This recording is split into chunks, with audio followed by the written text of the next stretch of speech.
Two concentric circular loop of radii 0.08 meter and 0.1 meter carries current such that magnetic field at the center is 0. If the current in the outer loop is 8 ampere clockwise, current in the inner loop is। बच्चों, अपन दो loop की बात करते हैं। एक ये loop हो गया और एक इस लूप की बात करते हैं। दोनों लूप का ऑफ कोर्स करंट जो है वो डिफरेंट तो होगा ही होगा। देखिए, रेडियस भी डिफरेंट है। इसको मैं लूप 1 कहता हूँ, इसको लूप 2। लूप 1 का रेडियस 0.08 मीटर, लूप 2 का रेडियस R2 कहता हूं मैं 0.1 मीटर।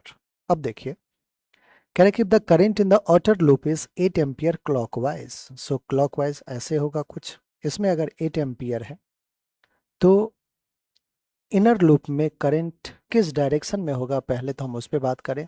और डायरेक्शन हमें तुरंत पता चल गया कि सर आपने एंटी क्लॉकवाइज डायरेक्शन में ले जाओ current. Let's say I ampere का करंट। क्यों एंटी क्लॉकवाइज? क्योंकि क्लॉकवाइज की वजह से जो 8 एम्पियर है उसकी वजह से सेंटर पे जो मैग्नेटिक फील्ड है उसका डायरेक्शन होगा इनवर्ड, तो एंटी क्लॉकवाइज की वजह से आउटवर्ड। तो अगर एक इनवर्ड और दूसरा आउटवर्ड हो तो net magnetic field zero centre पे हो सकता है। अगर दोनों को सेम डायरेक्शन में ले लोगे तब तो बढ़ जाएगा, नेट मैग्नेटिक फील्ड बढ़ जाएगा। ऑल राइट बच्चों, तो आप कहानी समझ में आ गया होगा कि जो इनर लूप है उसमें करंट किस डायरेक्शन में होना चाहिए, एंटी क्लॉकवाइज में। दैट मीन्स क्लॉकवाइज वाले ऑप्शन गलत। अब हमें मैग्नीट्यूड भी फाइंड करना होगा, नेट मैग्नेटिक फील्ड जीरो करना है। आइए, B1 का जो मैग्नीट्यूड होगा सेंटर पे मैग्नेटिक फील्ड का, वही B2 का होना चाहिए क्योंकि डायरेक्शन अपोजिट कर लिया। अब हमने, आइए, mu naught into current I कितना है, 1 में तो हमें नहीं पता, 1 में आई है। 2 इंटू रेडियस पता है 0.08 which is equal to B2 mu naught into current I कितना है 8/2 इंटू रेडियस कितना है 0.1। बच्चों कैंसिल आउट करते हैं, म्यू नॉट कैंसिल, 2 से 2 कैंसिल, पॉइंट हटाया 80 बन गया, पॉइंट हटाया 100 बन गया है।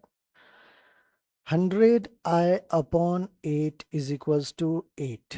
8 को इधर भेजते हैं, 64/100 that is point 60, sorry sorry sorry, कुछ कैंसिल, 80 है ना बच्चों, जीरो भी है उधर, इधर क्या है, जीरो भी है। तो एक जीरो से एक जीरो पहले तो कैंसिल आउट कीजिए।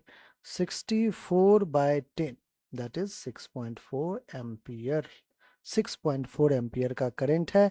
डायरेक्शन हमने पहले ही कर रखा है कि एंटी क्लॉकवाइज, तो फर्स्ट आपका बिल्कुल करेक्ट ऑप्शन है।